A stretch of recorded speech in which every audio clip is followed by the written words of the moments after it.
আরশকে জড়ায় ধরছি।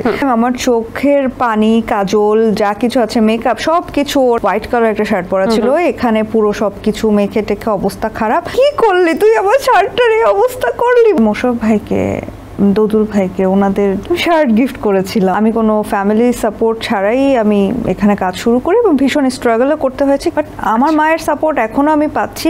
এখন সবাই খুশি, সবাই আমার কাজ দেখে একসাথে বসে। পরিবারের সাপোর্ট আমরা যতটুকু জানি আপনার মা আপনাকে খুব বেশি উৎসাহিত করেছিল মিডিয়াতে আসার জন্য, তো এখনও কি সেই সাপোর্টটা আছে?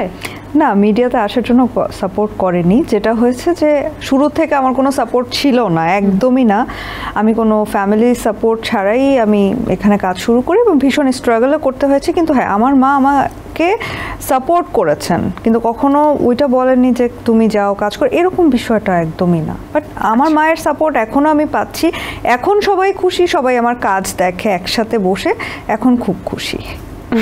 বাহ, চমৎকার। আচ্ছা, এমন কোনো অভিজ্ঞতা আছে মজার? আমি কিছু উদাহরণ দিতে পারি, এরকম না হলেও কোনো মজার ঘটনা আছে কিনা কাজ করার সময়, যে ধরেন নায়ককে জড়িয়ে ধরলেন, আপনার সব মেকআপ বা লিপস্টিক তার শার্টে লেগে শার্টটা নষ্ট হয়ে গেল, বা এরকম কিছু হয়েছে?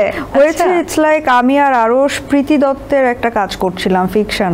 তো ওখানে হচ্ছে আমার কাঁদতে হবে, দেখা গেছে এতই কান্না কাঁদছি আমি। আমার মেকআপ, চোখের পানি, কাজল, মাস্কারা, যা কিছু আছে সব কিছু ওর হালকা আকাশি না সাদা কালারের শার্ট পরা ছিল, একদম এখানে পড়ে গেল। এবং ওইটার পর আমাদের আরো কন্টিনিউটির সিন ছিল, বিশাল একটা ফ্যাকরার মধ্যে পড়ে গেছিলাম আমরা।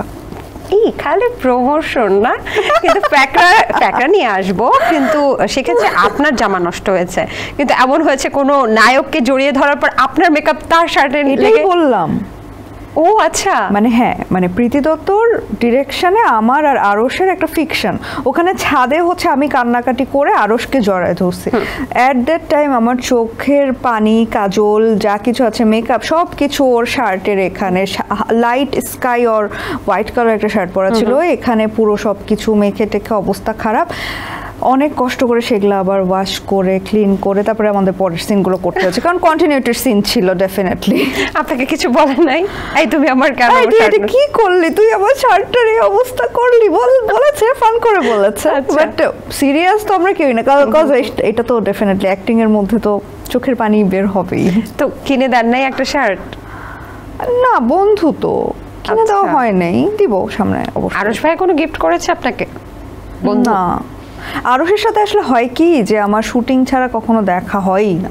আমার আসলে প্রত্যেকের সাথে এরকম যে দেখা যাচ্ছে শুটিংয়েই সবার সাথে দেখা হচ্ছে, ভালো করে কাজ হচ্ছে, তারপর আবার দেখা যাচ্ছে দেখাই হয় না সবার সাথে। আপনার কো আর্টিস্টের কাছ থেকে কোনো গিফটই পান নাই কখনো?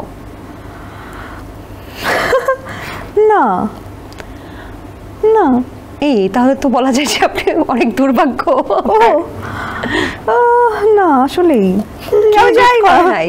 আমি বুঝলাম না, এত সুন্দরী একটা মেয়ে এত সুন্দর অভিনয় করে, কোনো কো আর্টিস্ট তাকে গিফট করে নাই? না।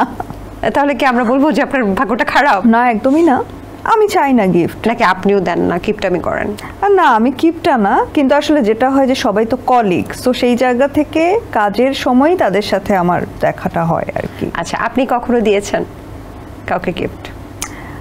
আমি দিয়েছি, আমার অনেক কলিগ আছেন, কোনো বার্থডে হলে বা। সর্বশেষ কাকে দিয়েছেন?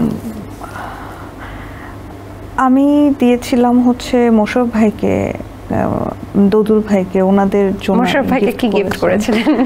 শার্ট গিফট করেছিলাম, কারণ আমার সেই সময়টা ব্যাক টু ব্যাক অনেকগুলো কাজ করা হচ্ছিল ভাইয়ের সাথে, এবং সেটা ছিল ঈদের সময়, এবং মনে আছে ঈদের পরের দিনও আমরা শুটিং করছি। তো সেখানে আমার মনে হচ্ছে যে দোদুল ভাইয়ের সাথে আমি বেশ ভালো কিছু প্রজেক্টও করছিলাম, আবার ঈদের সময় ছিল, মনে হচ্ছিল যে আচ্ছা ঠিক আছে, আমি আমার মন থেকে মনে হচ্ছিল আমি আসলে এই দুই ভাইকে কিছু গিফট করতে চাই।